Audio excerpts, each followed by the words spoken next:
Howdy folks, welcome back to Black Sheep Meadow. I'm Brent. And I'm Amber. And today we are in the middle of our spring planting. We're finally getting everything transplanted in the ground. Well, not everything. Not everything. Most everything.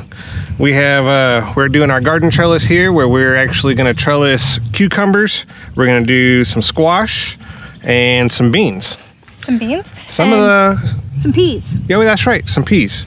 Some of the squash and the cucumbers were already pre-started as seedlings in our sprout house, and then the beans we're gonna direct sow, so we're gonna get you in and all that. And some of our seedlings don't quite look the way we would normally wait for them to look, just because the weather is right for them outside. So we're gonna go ahead and transplant them now. Yep, so we've had a very abnormally warm springtime. Spring is here, so we want to get them in the garden instead of in the seed house as fast as we can. So, and we've set up things a little bit different than we have normally. We're putting cucumbers all the way down on this end, then some squash, followed by the beans, because we're trying to focus a little bit more on companion planting, which correct, we've done a little bit in the past, but we're trying to slowly incorporate more and more companion planting, and we have found or read that cucumbers and tomatoes don't get along. Correct. And through the middle of our trellis, we plan on see them back here. We plan on starting tomatoes. Tomatoes, that's right. So we're trying to keep them on the opposite ends of this really long trellis. So we'll I think take we got you guys 65 feet of trellis here too, so lots of work to do today. Lots of trellis. So the reason why we're doing the trellis is because we want the airflow. Correct, yeah, so the airflow on the plants, this is very crucial. We have found year after year, most of the broadleaf plants do not like moisture underneath or really even on top of the leaf. The moisture promotes bacterial and fungal growth that is typically not good for the plant. Something like powdery mildew or something of that nature. It gives a lot of the bugs a place to hide out as well. So if we can elevate that plant and get the leaves up high, it gives a chance for the wind to keep the underside of the leaf very dry. It stops the moisture and the bacterial growth there. So, and it's easy for me to harvest. Correct, yeah, it drastically increases the ability to harvest as well. Yes. And it provides some shade against our lovely Texas heat in summer. So hopefully that's a side benefit of correct, yeah, the shade. Anything that we plant throughout the center, it'll have at least some shade. We'll balance that out throughout the year. Oh yeah. That's also one of the purposes for the containers, the tubs that we put in the middle. We can move them. So if there's too much shade or not enough, I can just move it wherever I need to. Get it exactly where it should be. So y'all follow along. Watch us get these plants in the ground. Alrighty, so we got y'all in here to our cucumbers. We're gonna start off this year. Amber probably had an impulse buy with the Bonnie plant for a Boston pickling. It's an heirloom. I thought it looked good. I didn't specifically have one that was pickling. Then we're gonna do, these are all cucumbers that we seed started in our sprout house, and they are Black Beauty. They got a little Burpless leggy. Beauty, I'm sorry. They got a little leggy on me, but we're gonna go ahead and put them in the ground anyway. And then a tender green for our next one. We're gonna do these in equal batches. We're gonna do 3 of this kind on this side, 3 of the same one on the other side, just to keep it equal down the trellis. We have 2 different types of squash. We have a spaghetti and a butternut. And I don't even know if we mentioned at the beginning of this video, but just so y'all know, if y'all are just tuning into our channel, we are attempting to grow 80% of all of our own food here for the year 2023. So that leaves a lot of weight to be desired as far as meat and vegetables that we're going to produce here. So the spaghetti and butternut squash, first off, I don't know, maybe not everybody likes it. I personally like the spaghetti. Amazingly enough, it preserves very well just on the counter. It does. I think we had one of our butternut squash last year, almost 4 months on the counter, and it was just as fresh as the day we harvested. Yep. So that's something to be said there, especially when you're trying to grow food in bulk. That's one less thing that we got to can or freeze or preserve. Hurry to get canned or preserved before it goes bad. They have a really good shelf life. So Amber's actually doing an experiment here too. We have our sprouted butternut squash, but she's also going to direct sow as an experiment. This will be the first year that we're transplanting butternut squash. So we're curious to see how the plant does, whether you're transplanting, disturbing the roots in that process, or versus direct sow. So check out how well.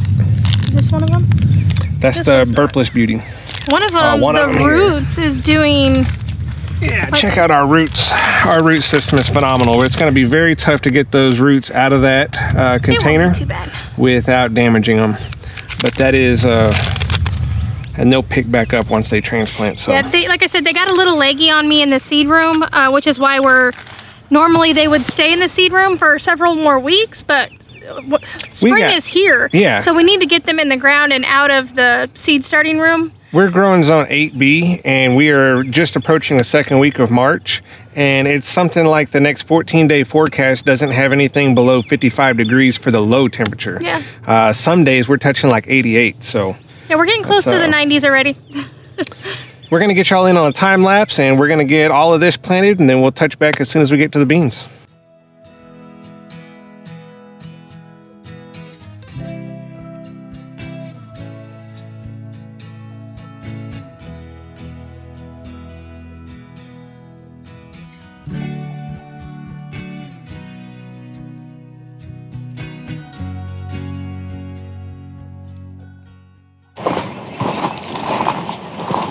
Hey guys, we're gonna get you in a little bit closer. This is where we're doing my little experiment.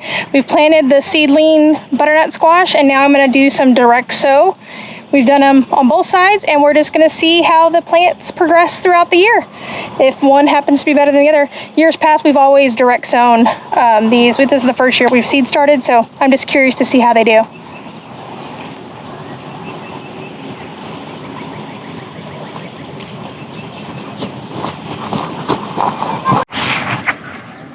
All right, so we've made it to the point in our trellis where we're gonna start planting beans. You can see here behind me where we have our containers in the middle. We're gonna plant tomatoes there later on, but they are far away from the cucumbers because supposedly cucumbers and tomatoes don't go together for companion. So we're gonna get, we have two types of bean here today. We have a Blue Lake and a Kentucky Wonder. We're gonna begin planting the Blue Lake here. We're gonna plant, if you look on this trellis, you can see this is a pretty standard cattle panel. There's 6-inch spacing, and further down there's some 4-inch spacing. We're gonna do 3 seeds per 6-inch spacing and 2 per every 4. So essentially every 2 inches down this entire trellis is gonna have a bean planted. There's gonna be plenty of surface area for those beans to climb and grow on. So we're gonna get them in the ground.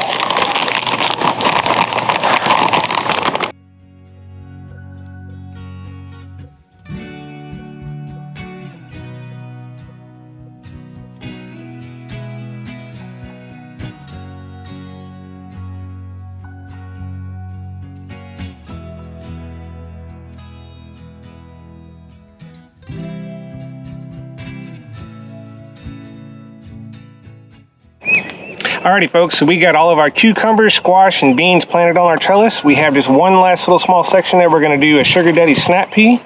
The instructions on the pea actually state that it is a bush plant, so it's not going to vine like a pole bean or a pole like a runner would.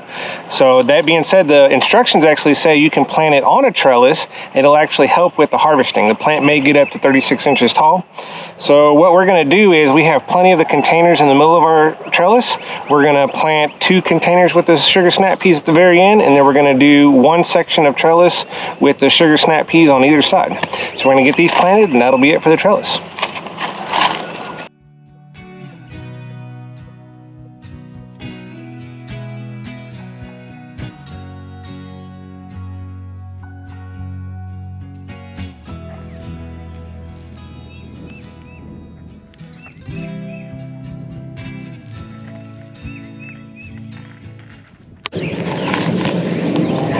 Alrighty guys, so we got the garden trellis planted. Everything for the trellis anyways. We're still going to plant some tomatoes in the containers later on. We'll get a different video on that. There's a lot of good information on tomato planting that most people wouldn't know. So we're going to come back later on. If we have any spots on the trellis that didn't germinate, we can still come back and replant that. We got all summer to grow. So we got, yeah, hopefully. We got quite a few things coming up here in the next couple of weeks. A lot of exciting things. We actually got our first round of meat birds in. My mom actually got those picked up from the post office this morning. We just don't have them in our hands yet. So, but here in the next couple of weeks, we got a couple community events that we're going to attend and try and get video for that. A couple couple community events. The stuff that's already in the ground, the potatoes are doing amazing. Correct. The corn is already coming up. Weeds are coming up. With it, yeah. So the ever-present weed problem. So we'll be battling that. When it comes to the corn, I have been really trying hard not to chemical farm the corn, and it results in still having grass and weed problems in the corn area. So, but I think, Amber, maybe you'll get some slow-mo shots of that for end of the video. So we'll do a look. But we got everything we wanted to done today, so that's good. Another day on the homestead. Another day. Another day of work. What's for dinner? I didn't take anything out. Okay. I'm going hungry. 80% of our own food, and I'm going hungry. We'll see y'all next week. Real quick, because we forgot, do all the things. We'll see you next time.